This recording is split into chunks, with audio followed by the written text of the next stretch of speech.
Have you ever noticed that some of the kindest people you've ever met are also some of the most tired people? The ones who always show up, always smile, always help, even when no one helps them. They're the people who make the world a little softer, who hold everyone else together quietly, often while they're falling apart inside. If you look closely, you can see it, the exhaustion in their eyes, the quiet ache behind their laughter. Kindness radiates from them, yes, but there's something else there too. Something deeper, something darker. We like to believe kindness is simple, pure, selfless, the ultimate good. We teach children to be kind. We praise kindness in others. We even use it as a moral compass. But the truth is, kindness, like everything in this world, has a shadow. And when that shadow is ignored, when kindness becomes a shield instead of a choice, it stops being beautiful. It becomes a burden. It starts early. A child learns that being kind earns them love. When they put others first, they are rewarded with smiles and praise. Maybe they notice that when they're quiet and agreeable, adults are calmer, happier. So they learn, kindness equals safety. Over time, that lesson roots itself deep in their nervous system. Kindness isn't just an act, it becomes survival. And years later, that same child becomes the adult who never says no. The one who absorbs everyone else's pain but hides their own. The one who is admired for their heart, but quietly crumbling from carrying too much. But here's the truth. When kindness is driven by fear, guilt, or a desperate need to be valued, it stops being kindness. It becomes people-pleasing. It becomes a performance. And every performance has a cost. Think about the kindest person you know.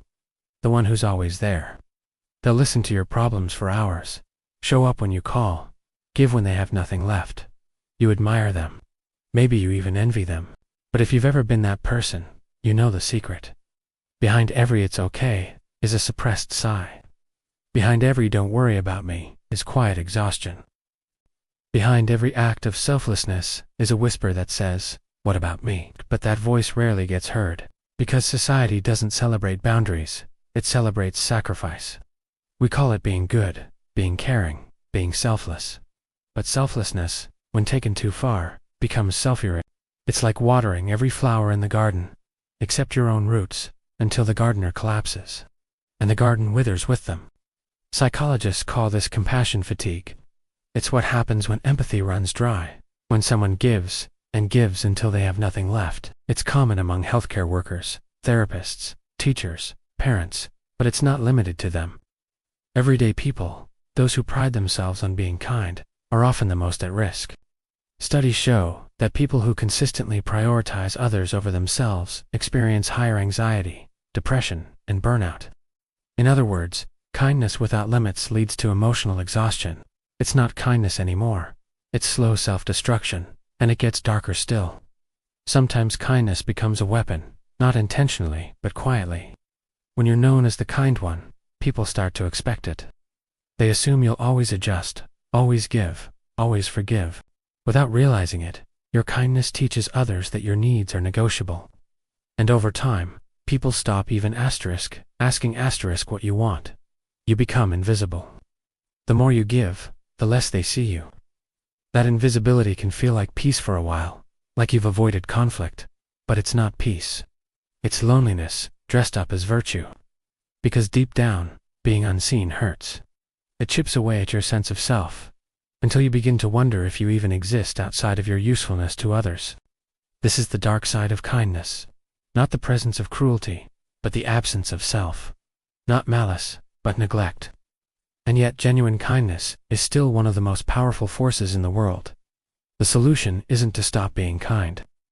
It's to understand that true kindness includes yourself.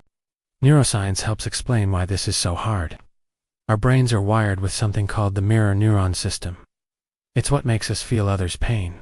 But these same neurons can't tell the difference between healthy empathy and destructive empathy.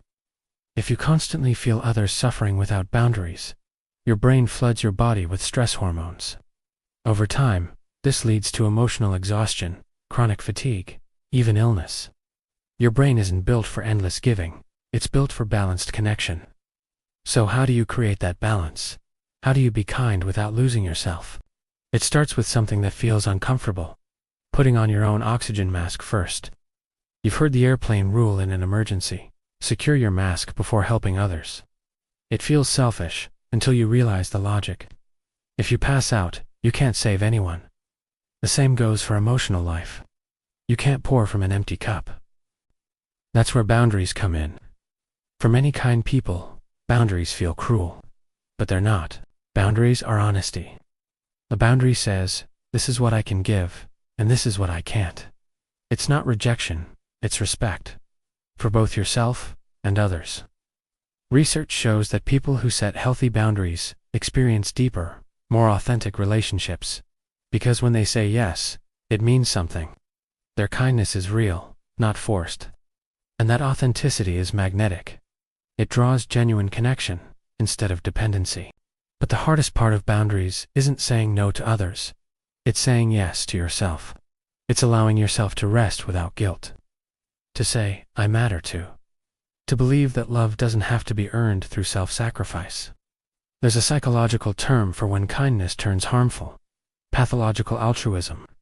It's when the desire to help causes harm to yourself, or even the person you're trying to help. Like when constant rescuing stops someone from learning independence, or when your empathy for everyone else keeps you in toxic relationships. And then there's the cultural layer. The myth of the good person. Society praises endless giving, especially in women. We glorify the ones who never say no, who always put others first. But this version of goodness is an illusion. Real goodness doesn't erase you. It includes you. So here's the shift. Kindness is not about saying yes to everyone. It's about saying yes to love, to truth, to authenticity. Sometimes that means saying no. Sometimes that means disappointing people. Sometimes it means walking away. If your kindness costs you your peace, your health, your joy, it's not kindness, it's compliance. And compliance isn't love, it's fear. Practice the pause. Before you agree, ask yourself, am I doing this out of love or out of fear? Am I giving because I want to, or because I feel I have to? The answer will tell you everything. Kindness that heals comes from fullness, not emptiness. From freedom, not fear. When you are kind to yourself first, your kindness to others becomes deeper, more powerful, more enduring. Because the real monster within kind people isn't anger, or limits, or saying no. The real monster is self-neglect. Once you face that, you free yourself, and your kindness becomes what it was always meant to be. Not a mask, not a performance, but a reflection of love that starts within and radiates outward. And maybe that's the most radical kindness of all. To love others without losing yourself.